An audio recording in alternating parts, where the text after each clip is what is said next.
کہ جو بندہ ذکر اللہ کرنے والا ہوتا ہے اس کو پہلا فائدہ یہ حاصل ہوتا ہے کہ اللہ تبارک و تعالی اس ذاکر سے شیطان کو دور فرما دیتا ہے.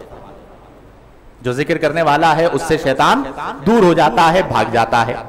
دوسرا فائدہ یہ ہوتا ہے کہ جو ذکر کرنے والا ہوگا اللہ تعالیٰ اس کے چہرے کو منور فرما دیتا ہے. چونکہ نور ہے تو وہ نور جو پڑھ رہا ہے وہ نور اس کا اثر اس کے چہرے پر آ جاتا ہے، اس کا چہرہ منور ہو جاتا ہے. پھر اسی طرح جب وہ ذکر کر رہا ہوتا ہے تو ذکر دل کے زنگ کو دور کر دیتا ہے. دل پر جو زنگ لگ جاتا ہے اس زنگ کو دور کر دیتا ہے. پھر اسی طرح ذکر کی برکت سے اس کی زبان غیبت، جھوٹ، بدگوئی جیسی بہت ساری جو برائیاں ہیں ان برائیوں سے وہ محفوظ ہو جاتی ہے.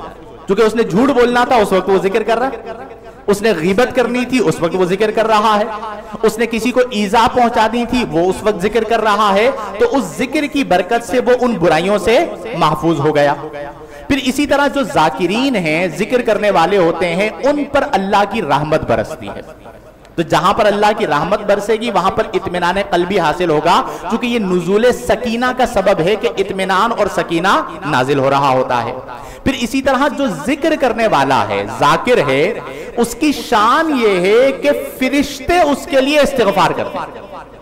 یعنی وہ زمین پر اللہ کا ذکر کر رہا ہوتا ہے اور آسمانوں میں فرشتے اس کی بخشش کی رب سے دعا مانگ رہے ہوتے ہیں کہ مولا یہ بندہ تجھے یاد کر رہا ہے تو اس بندے کو بخش دے. پھر اسی طرح جو ذکر کر رہا ہوتا ہے اس ذکر کی برکت سے اس کی مشکلات حل ہو جاتی ہیں. جو کثرت سے ذکر کرنے والا ہوگا وہ آپ کو مشکل نظر نہیں آئے گا، مشکل میں نظر نہیں آئے گا. یعنی مشکل میں مبتلا ہوگا بھی لیکن اس کے لیے مشکل نہیں ہوگی، اسے اطمینان حاصل ہوگا، اسے سکون حاصل ہوگا. وہ اطمینان اور سکون کس وجہ سے حاصل ہوا؟ اللہ کے ذکر کی وجہ سے. پھر اسی طرح ذکر کرنا غم کو دور کرتا ہے کہ جو بندہ اپنے رب سے جڑا ہوا ہوگا اگر اس پہ کوئی غم آ بھی جاتا ہے تو اس ذکر اللہ کی برکت سے اسے وہ غم محسوس نہیں ہوتا. پھر اسی طرح سب سے بنیادی چیز ذکر کا مقصد ہے معرفت. ذکر کا مقصد کیا ہے؟ بلکہ جتنے بھی ہم عبادات کرتے ہیں اس میں اصل چیز کیا ہے کہ ہم اللہ کی معرفت حاصل کریں، اللہ کی صفات کی معرفت حاصل کریں. تو جو کثرت سے اللہ کا ذکر کرتا ہے اللہ تعالیٰ اسے اپنی معرفت عطا فرما دیتا ہے.